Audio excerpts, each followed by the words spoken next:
Southeastern Michigan actually do debriefings for police and fire and also other folks. But it's really interesting that, you know, we hear a lot about the post-traumatic stress disorder, which can actually occur up to like 20 years later.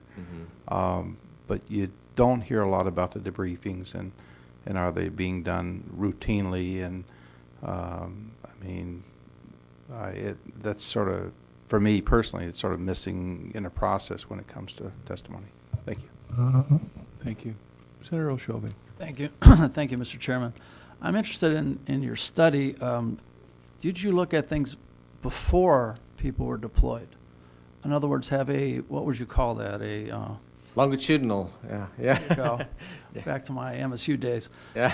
To see what the situation was in the family before the individuals left and how that was affected when they came back, to really test the accuracy of your numbers. Do you do that? Yeah, no, we didn't do that. We would really love to do that. Those kind of studies, unfortunately, are very expensive, but really what needs to happen is we need to have studies that follow families pre-deployment, during deployment, and not just post-deployment, but for several years down the line. Unfortunately, those studies cost literally millions of dollars to conduct. So, but that's a very astute comment. I think really what were the situations before deployment like, and then, you know, certainly if there were problems in a family or relationship prior to deployment, they're not going to get better during deployment. At least, I mean, I think from my point of view, stress exacerbates strains in relationships and makes them worse. I think in some cases they could be strengthened through through events of a deployment, but I think in general they more than likely are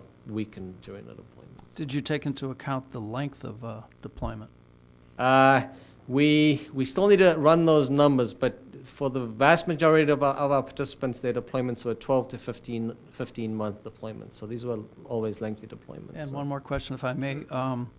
The specter of redeployment, I think, hangs over the individual's life. And how do you measure that? How do you account for the fact that I may go back and how that might affect my life?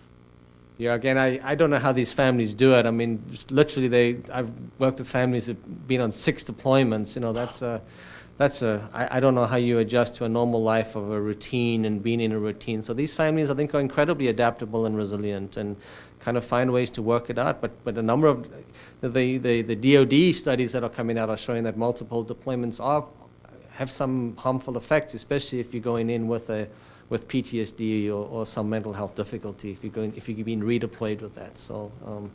Okay, thank you. Thank you. Can we ask him to sit down with our staff to make sure we're not missing anything? Sure. If this is okay, what Vice Chairman O'Shaughnessy and I would like you to do is to meet with Democratic staff and Republican staff, and Joe Gastelli from my office will take the lead.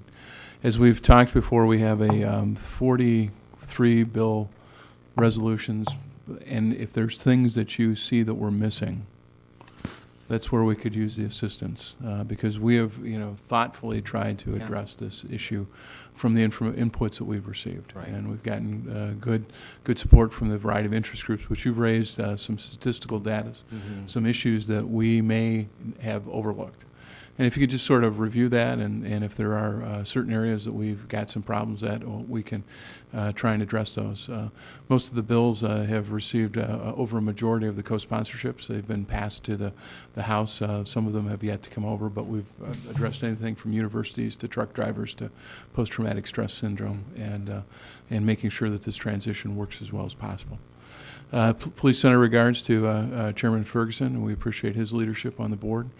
And we thank you very much for your input. And Joe's this gentleman right back here, so if you can get that taken Be happy care to do that. Thank you very much. Jeff, who's with Senator Papa George, has been how many times over? He's been deployed 3 times, so is a good asset to have in our team. With that, over the next weeks, we will be working on a variety of different legislation to deal with our veterans package. And with no further business in front of us today, we will stand adjourned. Thank you.